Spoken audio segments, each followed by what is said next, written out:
बिस्मिल्लाहिर्रहमानिर्रहीम। अस्सलाम वालेकुम माय ऑल डियर फ्रेंड्स। आज हम बनाएंगे बहुत ही मज़ेदार सी मूली की चटनी।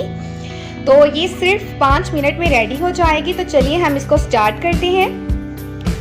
तो इसके लिए मैंने एक मूली ली है, इसे हमने कद्दूकश कर लिया है, छील के कद्दूकश कर लेंगे।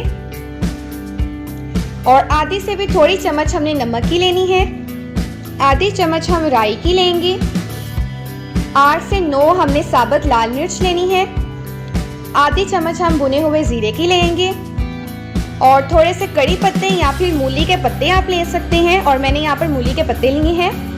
और 1 कप हम लोगों ने लेना है इमली के पेस्ट का। तो बस ये चीज़ें हैं। तो चलिए हम इसको स्टार्ट करते हैं। तो सबसे पहले हमने एक फ्राई पैन लेना है और इसमें हमने 2 टेबलस्पून ऑयल डाल देना है।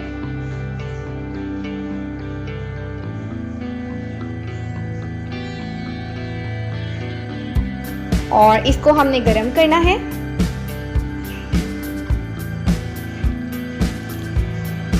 तो ये हो गया है गरम। अब हमने इसमें राई डाल देनी है, आधी चम्मच।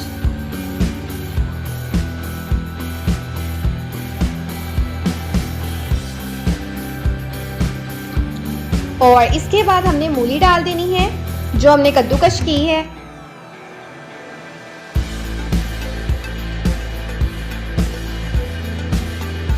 और इसको हमने फ्राई करना है।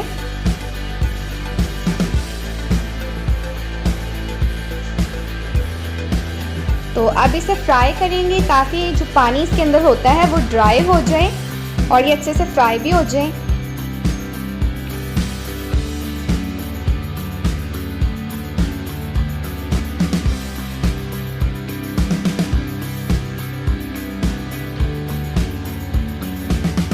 तो बस ये फ्राई होने वाली हैं।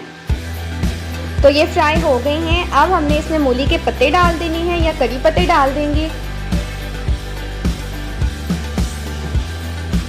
बस इससे 2 से 3 मिनट और पकाएंगे।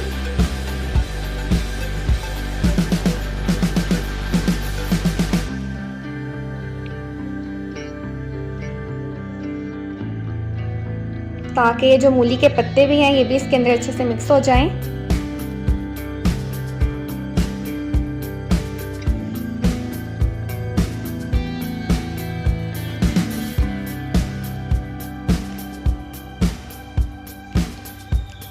तो ये बिल्कुल तैयार हो गया है। अब हमने इसको ठंडा करना है। तो ये ठंडा भी हो गया है। अब हमने सारी चीज़ें ब्लेंडर में डाल देनी है।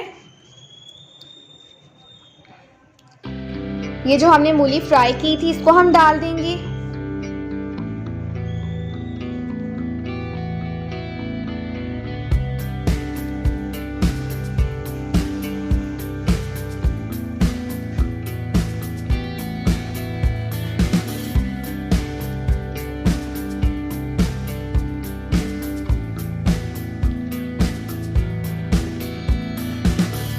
तो ये हमने डाल दी हैं।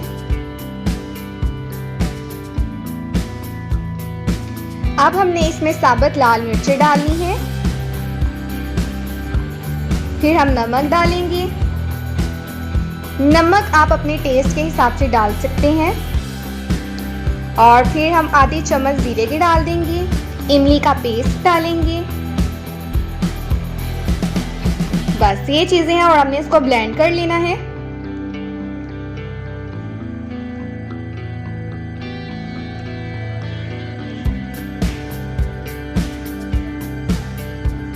हमने इसे इमली के पेस्ट के साथ ही ब्लेंड करना है, हमने पानी नहीं डालना, सिर्फ इमली का पेस्ट के साथ ही इसे ब्लेंड करेंगे।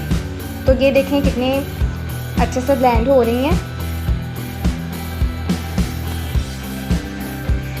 तो ये देखें ये ब्लेंड हो गई है।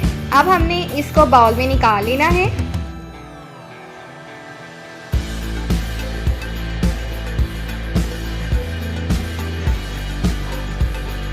तो माशाल्लाह ये बहुत ही मज़े की बनके रेडी हो गई है। तो आप भी इसे ज़रूर ट्राई करें। और ये मैंने पुदीने के पत्ते रखे हैं इसके ऊपर गार्निश के लिए। तो उम्मीद करती हूँ आपको ये रेसिपी ज़रूर पसंद आई होगी। तो अगर आपको ये रेसिपी अच्छी लगी है तो वीडियो को लाइक करें, चैनल को सब्सक्राइब करें। फिर मिलेंगे नेक्स्ट वीडियो में, तब तक के लिए अल्लाह हाफिज़।